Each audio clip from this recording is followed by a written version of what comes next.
and I'm speaking from a personal experience. I stayed there after the coup, and I want to tell you categorically, without fear of any favor, of any fear of intimidation or harassment, that, do you know what? If you go to Burkina Faso and then you talk about I'm leaving, people could reach you. They have done so well. The military there in those three countries have done something that was not there before.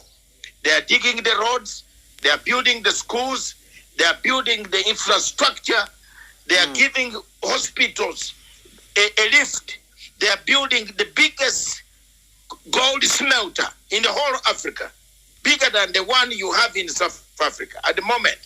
This young man has done so well that the type of support he has among the populace, I'm telling you, if you want to tell him that he leaves, people will tell you, no, please stay for some time. Okay, but I mean, here's the big question, Dr. Matsanga. The question is not about his ability to deliver and give the masses what they need in terms of improving their day-to-day life. The question really is, there was an agreement that, in fact, after a year after he took over, I understand there would be an election which should have come up in the next couple of months, and that's now been delayed not by a month or two, by 5 years, as part of an agreement between who and who? Yeah, the population has asked him, sir. The population have asked him.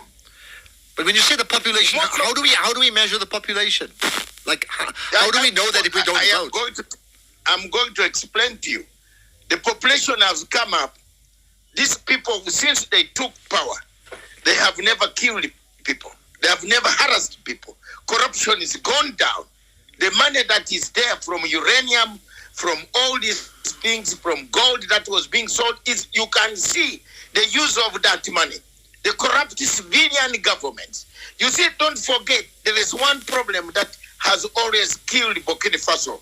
It is the French, the neo-colonial master. Yeah, I understand. Okay, but Dr. Matsanga, we've got about a minute to go, so I'm going to push you. When you say the people, my understanding is an agreement has been made with a new charter that was signed, but this charter was signed by whom? Because I understand that most political parties are not signatories to that charter. So who signed that? Yeah, the people themselves and the new political parties have been formed. I have seen the political parties that have endorsed. Of course, you want to have everybody accepting the idea of the military. Some have rejected, which is normal, which is very democratic. But I'm telling you from my personal experience, I don't support military coups myself, but I'm now telling you what I saw on the ground. Okay. The younger men there on the ground, the military, is more acceptable than a civilian corrupt government of that place in West Africa. All right, here's the last thing in 30 seconds. The fact that now we'll not have an election for 5 more years, right? How has that been received in Burkina Faso over the weekend?